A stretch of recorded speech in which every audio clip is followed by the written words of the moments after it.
Well, hello, everyone, and thank you for joining us today on Continence Chat. We have a very special guest with us, Lori LeBay. And Lori, I know that you are the founder of Alzheimer Speaks, as well as the co-founder of Dementia Map. And I do understand that you've had a relationship with Deanna and a relationship with Seni for quite a while. And I know many of us would be curious to find out how that started and how long we've been connected with you. We're all about relationship on this program, and we'd love for you to share.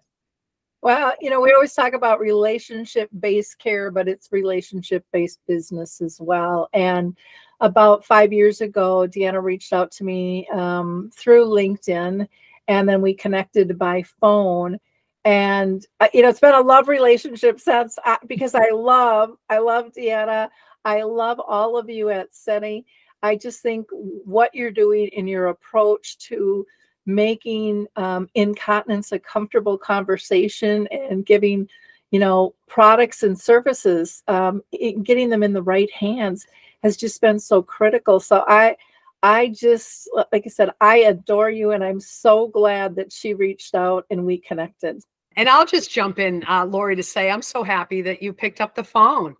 I just always think back, there's a stranger on the other end, meaning me. And I know when I think it was a LinkedIn post about Alzheimer's, and thought to myself, wow, could we ever work together and have a discussion? At that time, 5 years ago, talking about incontinence still had a real, true, strong stigma that I think we'd like to believe, and I think it has decreased over the years.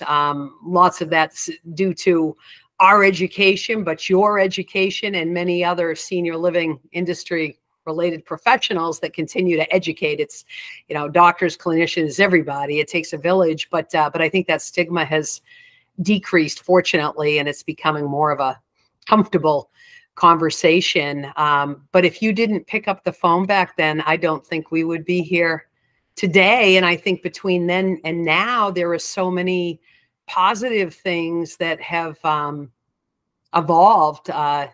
You know, just FYI, I think you may know this, Lori, but I visited recently down at Disney World, Lorena Demian, who allows us to share her story, but she has 3 children, 2 that were diagnosed with pediatric dementia, 1 that has since passed. But she was listening to a podcast a few years ago of yours on Alzheimer Speaks, and got some Seni product samples and was able to take her family back to Disney World. And she had no idea at the time that I live in the area, but we have connected now a couple of years in a row. So I applaud you for that connection.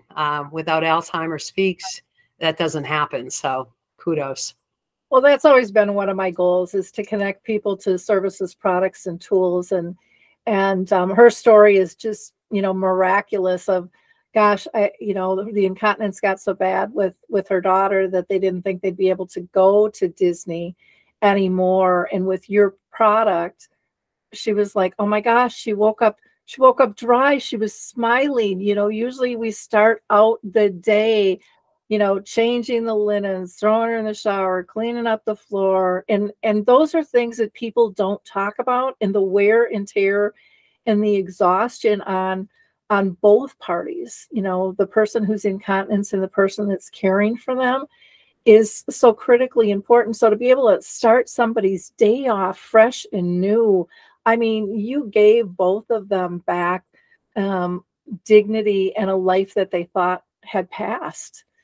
And that's pretty cool. Yeah, it's we you know, my teammates and I all here, Suzi can attest to, she feels the same way, but we love what we do because it is that educational component, and it's really, the products lead to better outcomes. That's the way I think most of us word it. It's the construction features, but it's really what does that mean? How does that help with dignity and confidence and more socialization and all of that good stuff. So, and Suzi, you're just meeting Lori, right, for the first time, although you've written blogs with the dementia resource, but maybe for Dementia Map, I should say. But maybe, Suzi, if you want to share, I know you love that as a resource. And then Lori, for people that I know a lot of people are familiar with Dementia Map, but maybe you could touch on that too after Suzi shares about how she's helped in that arena. Well, I'm thinking of the people that don't know anything about Dementia Map or Alzheimer's Speak. And, who are you as an organization? And if I was an individual that had a loved one with dementia or Alzheimer's, how would I get help? What type of resources are there for someone that's maybe brand new in this journey? They have no idea what's ahead, and they just heard your name maybe on LinkedIn or a different podcast. Enlighten us on what that looks like and how someone can learn more, please. Sure. Well, with Dementia Map, that was actually a dream of mine for 40 years. So from the moment my mom, was having issues, I thought, where are the service products and tools? And why isn't anyone telling me about these things? And yet I never wanted to become a one-stop shop. Because I had some biases against those and how they operated. And then Dave Wiedrich, who has the Memory Cafe directories for 6 countries, reached out and said, hey, I hear you talking about this all the time on the radio. Why don't we just do this? And so that was just another kind of incredible thing. And, with his magic over COVID, he got the site up and running in 5 months, which was incredible. And there people can search 150 different categories. They can use keywords to find things. They can just look at the map of all the different cards as well. There's the blog there where you guys have written some great articles in terms of your products and real life stories of how it applies. It's not just a box in the aisle, that overwhelms people or they feel embarrassed about, but you just show, the pain points and the real life struggles that people have with this and the isolation that can occur with it. And then write these beautiful articles on how your product can help and how they can expand. So there's wonderful blog articles. There's a glossary of terms and then there's a calendar of events there. And, for members, we don't ask anyone to give us information because we want people to feel comfortable to go there. It's free to access. And there's not going to be a pop-up or you're not going to have to register. You're not going to have to remember a password. So we've taken a real different approach with that. And then for the vendors that are listed, we wanted people who are profit, nonprofit, government agencies, and those that don't even see themselves as a resource to be able to have a spot where they could be listed at whatever level they want. If it's a free or we have a couple of upgraded ones as well. But we wanted it to be a safe, non-threatening, educational place where people could search all around the globe, or they could search, 5 miles from their home. There's all different ways to be able to search. So we're always open to feedback and changing, but there really isn't anything out there like this. So that's been a really fun one for that. And again, we just started that during COVID. And then Alzheimer's Speaks, I started back in 2009 because my mom lived with dementia for 30 years. And I know people go, 30 years, that's impossible, but that's true. And so I have one whole section of my website that is all free educational resources. So you can tap into the interviews from people all around the world who live with dementia, who are family members, who are business professionals like you, advocates, researchers. There's dementia chats, which are conversations I facilitate with the true experts, a panel of people living with the disease. I have quick tips. There's information on memory cafes, becoming a dementia-friendly community, Dementia in the Arts, which is really cool, that highlights people living with dementia and the artwork that they do in all different types of variables. There's a poetry section, which people love because they can feel the emotions without having to share them or maybe get personal, and, you know, kind of be a voyeur on that. And that has been very popular. And then there's some tools. There's another program I do called Conscious Caregiving with L&L. And that I do with Lance Slatton in Michigan. And we only do that once a month, but we hit big topics with that. And driving, end of life. We just did one on love and kindness. We're going to do one on staffing issues. So those are always evolving and much more. And then they can also access my book, Betty the Bald Chicken, Lessons in How to Care, there too. So, and then of course I do speaking and training as well. So there's just lots of things out there. There's lots of support for dementia that people just don't know about. And that's our goal, is to get people connected and have them be part of the community and help raise their voice. That's amazing. That's very robust. And I will also attest to that if I reach out to you at 10 or 11 at night, you also respond. So do you ever sleep? Yeah, I'm kind of a night owl, but you know, it's, but I'm up early in the morning too. I don't know. It's just when you love what you do, it doesn't feel like work. Yeah. And, but sometimes I struggle, like everybody, with that work-life balance, you know, and keeping things in play. But I guess I'm in a spot in my life where I truly believe I was born to do this. And I love meeting the people. I love hearing what they're doing to make a difference. And I want to be able to raise that up and give people hope, you know, and give them a calmness that they can shift from crisis to comfort in a life that looks, you know, not so fun at the moment, and help connect them to different people that can support them on the journey, because none of us should be living this alone, I don't think. And when you can connect with people who understand what you're going through, I know for myself, with my mom with dementia, my dad with brain cancer, it just gave me a calmness or a peacefulness that I do still fit in this pie somehow. And there were days I didn't think that I did, you know. So I think it's important what everybody does, no matter what level they're doing it. When we can contribute to making the world better, we're all better off. Yeah. I love that. And I think too, your resources are so robust, and your interviews, to your point, are both with industry professionals, clinicians, people living with Alzheimer's, that anybody who might be under, I call it the black cloud. Sometimes you get caught up thinking that what today looks like is what a week looks like, a year looks like. You go out there under that black cloud. But then when you're able to sort through the different resources that you have available and find someone that's maybe in a similar boat, it helps that black cloud dissipate to provide hope, which is obviously exactly what you're trying to do. So my point is, it's working, Lori. It's really a robust resource between the two, Dementia Map and Alzheimer's Speaks, for sure.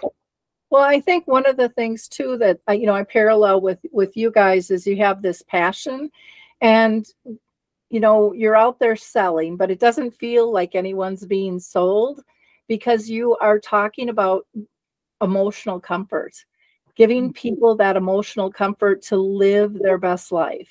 And then people are like, let me at it, let me grab that resource. If it's something for free or if it's something paid for, it doesn't make any difference. But I think taking that heartfelt approach is what people are yearning for. They don't want to be pitched. And you guys come from such a gracious place in terms of, and even for businesses, and a lot of businesses didn't like talking about incontinence and stuff either. It was just like, we just kind of get through it, but you guys said, no, let's slow down. We want to support you on this, and we can save you time, and we can make this a more pleasant experience, not only for the person who's hired you, but for your staff, which is going to help retain your staff. And I think COVID really slapped all that stuff in the face, where employers had to say, we got to look at this a lot closer. And I think they've been shocked at the gift that Seni has given them in terms of how to make everybody's day a little bit better. Yes. Good point. When you said earlier, Lori, about people going from crisis to comfort, where does incontinence come into play there? Is that something that is shocking to people in the very beginning of the road, or where does it come in? Well, I think that crisis can prevail throughout, because you have other people that learn about it. And so you might be comfortable with it, and then someone else learns about it, and then they're uncomfortable because they haven't had that conversation. As a society, we haven't really talked about it. So one of the things when Deanna and I were first talking, my daughter will probably shoot me, but oh well, so she's mad at me again. When she had her baby, we were talking about the incontinence products, and I said, oh my gosh, I love what this company is doing. They're really shifting things. And she's like, Mom, it's not that big of a deal, And she's like, women who are pregnant, they wear the briefs all the time after their pregnancy, so that they can still be out and about. And I had no idea. I didn't grow up in that era. And, I don't check her underwear, type thing. So, it's not something you talk about with family or friends, but I guess the girls do. And I thought, well, how great is that generation is embracing and empowering themselves to get out into the public and still be able to do everything they can do and just not think twice about it. I think that's where we need to get everyone to be. But I think a lot more conversations still have to be had. And yet, like Deanna said, in these last 5 years, I think it's changed significantly. And I think word is spreading that, kind of like with dementia, there's life with dementia, there's life with incontinence, and it can be a very good life. I remember in our initial conversation, even talking with Deanna about with briefs, sometimes I could hear people walking, because their briefs would kind of squeak, depending on the person. There would be a crunch or something. And, your product doesn't have that. It's got the leak guards, so like, with Lorna and her daughter, she didn't have to change the bedding. She didn't have to do another load of wash. Those things are massively huge in terms of preserving the normal life that we all want, and to not have to be so focused on an illness or a disease, or, disability, whatever it might be. And so I think there's always the need to educate and to be able to share the stories of how various service products and tools have come about and why, and how they're different from one another. Because, again, most people would run to the pharmacy and they go down the row and it's like, which one do I grab? I mean, you don't even know what you need or what the differences are. And there's many differences. Like, I didn't know you should shake them out, so they're more absorbent. I had never heard that before, so, if I was wearing one, I would have put it on wrong to begin with, but Yeah. all those little tips matter. And you guys do that so beautifully with people. Well, we're starting to put together, some different presentations and different literature for our exhibit tables and so forth.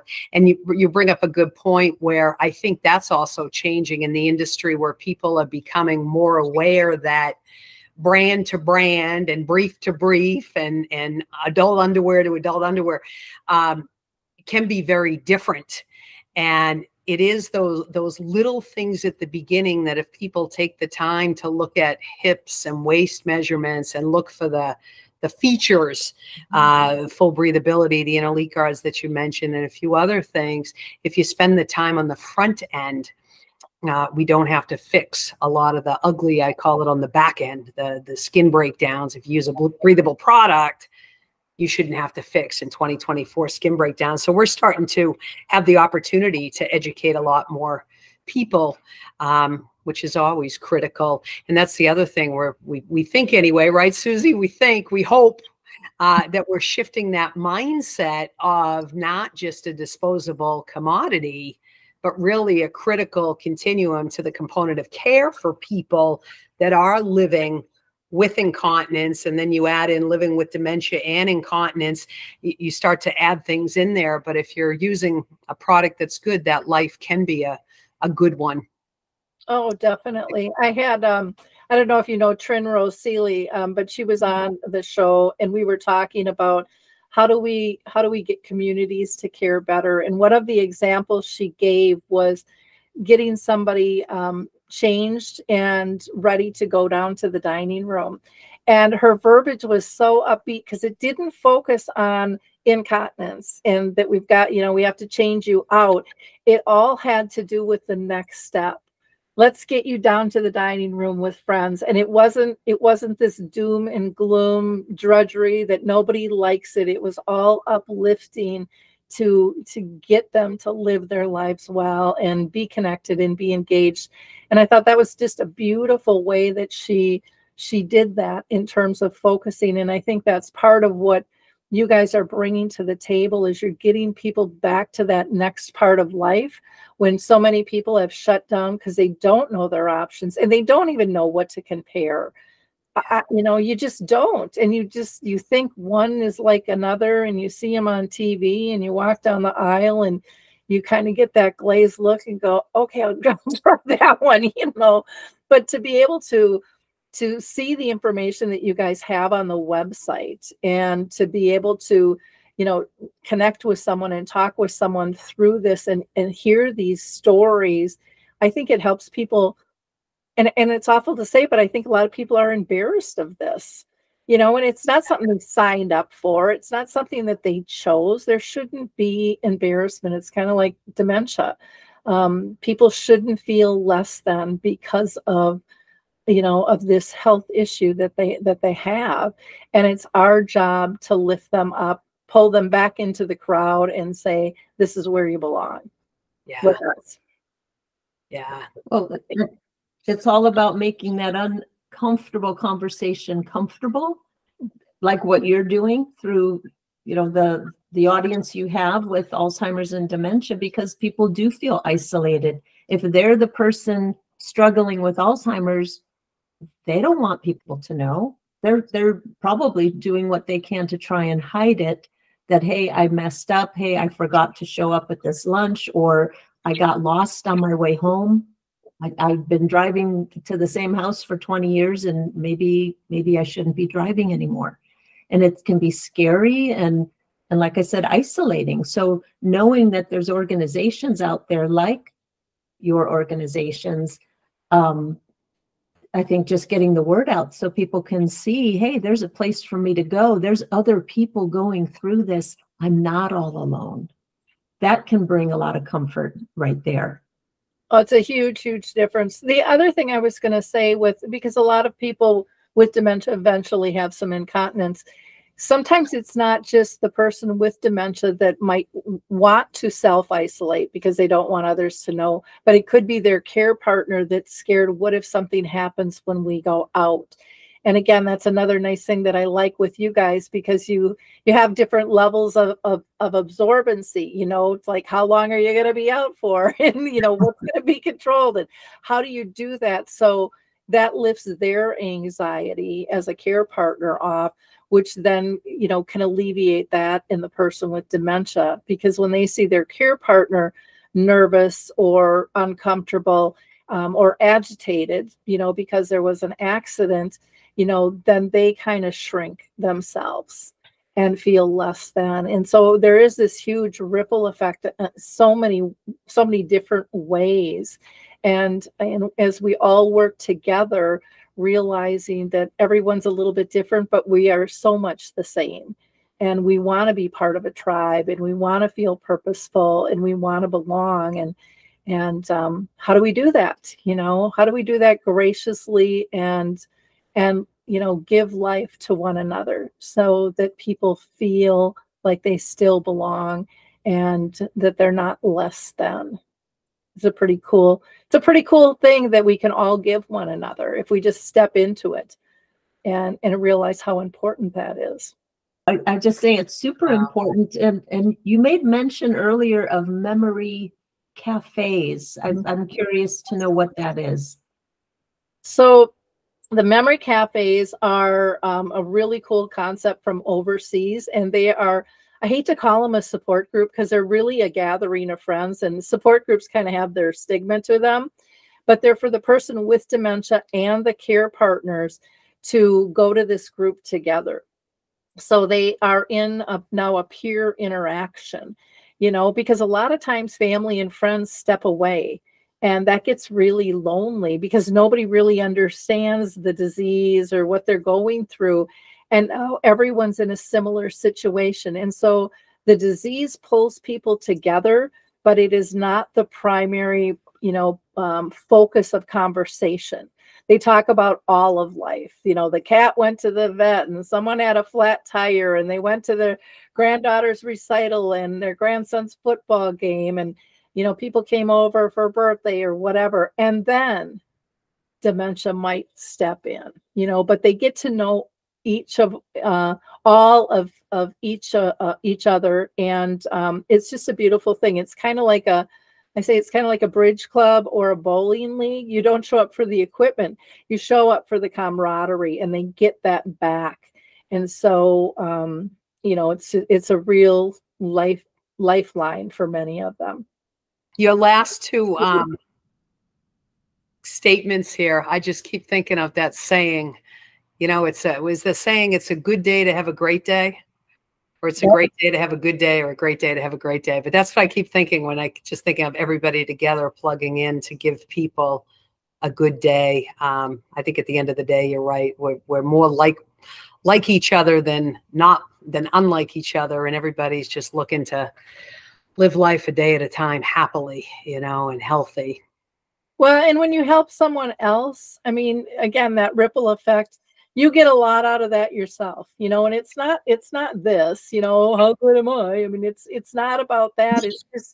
It makes one happy to see, you know, someone's life is elevated, you know, that you've improved their life in whatever fashion that is. If that's a hello, if it's a product, if it's, you know, a group meeting, doesn't make any difference. But when you can see a smile on their face, and when you can see the fear leave their eyes and a comfort within themselves, that's pretty cool.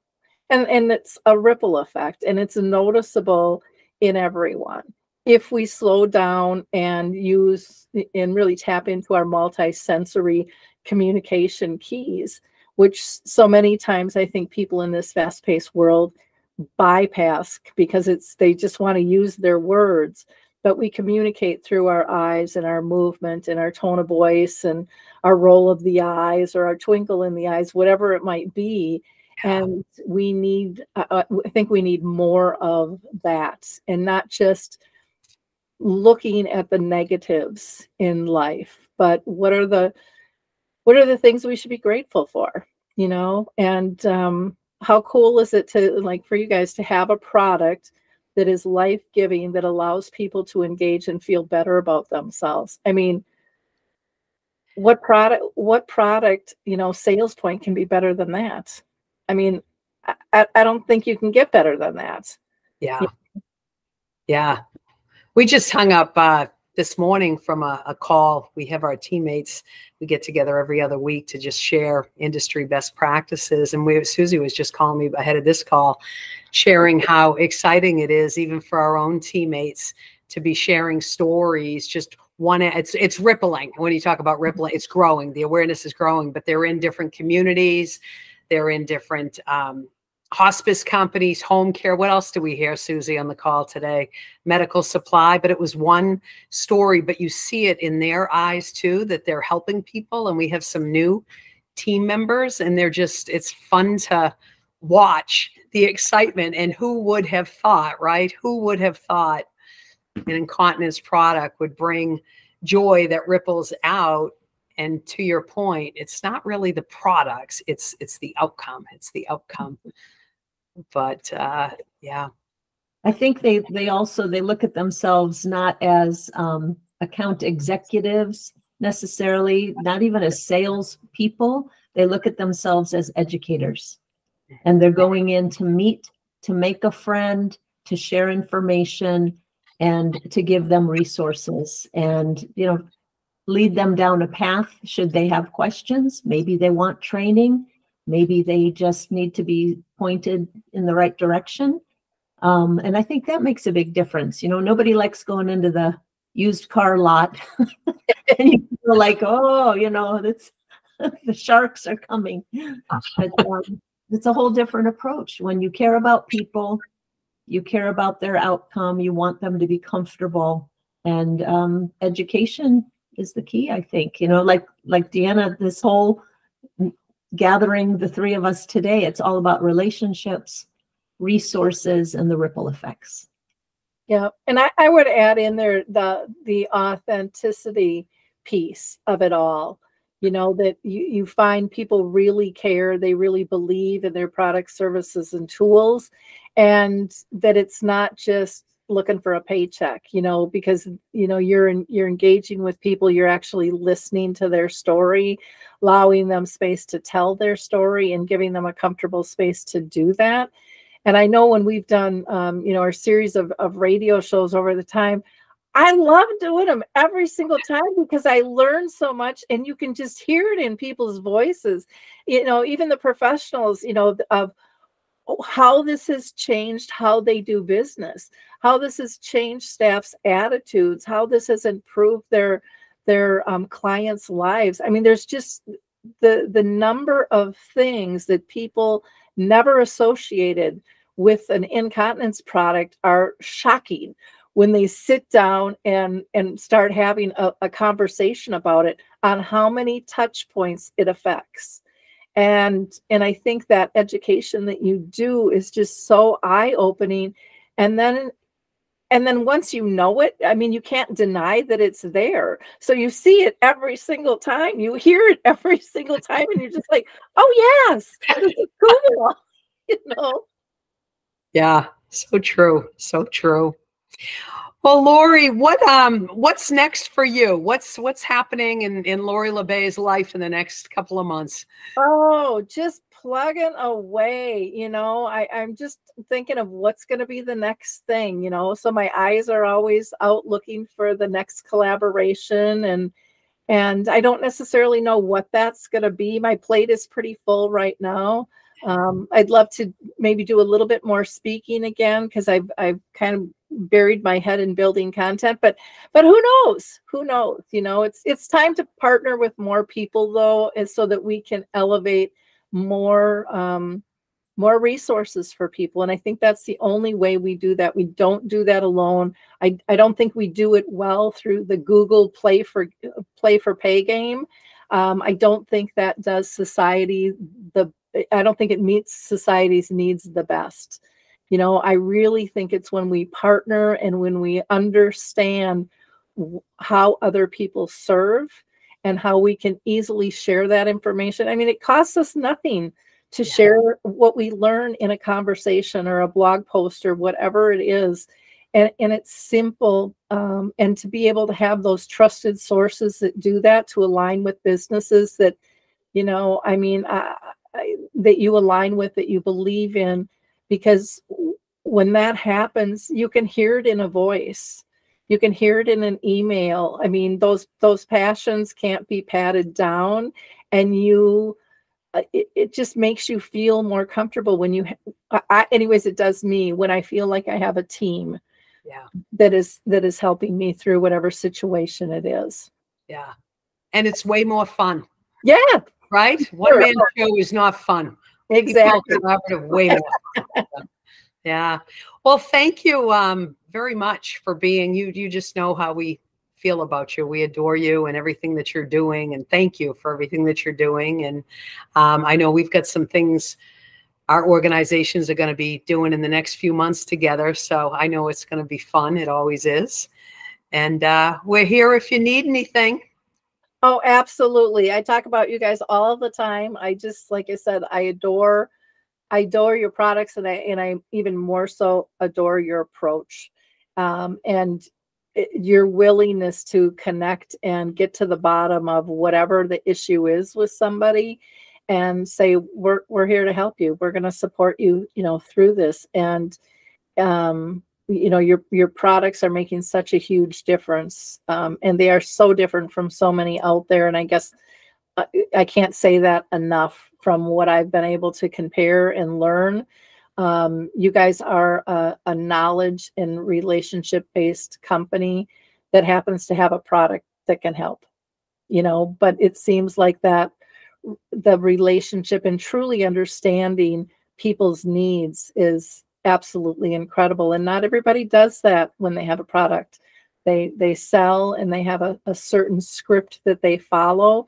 And I think one of the things I love is with your company is I found you to be unscripted and truly authentic in your conversation, and have never ever heard or felt from anyone that they've been pressured, you know, and that's not always the case out there. You know, the people have choice, and when you again can educate them on the whys and the differences, because we don't know that they're even different. It all sounds the same, you know, when you're new to stuff, you don't know until you kind of get in the thick of things. So thank you for all you guys do. And thanks so much for having me on. It's been a blast as usual. Super. Thank you. Thanks, Suzi. Thank you, Lori.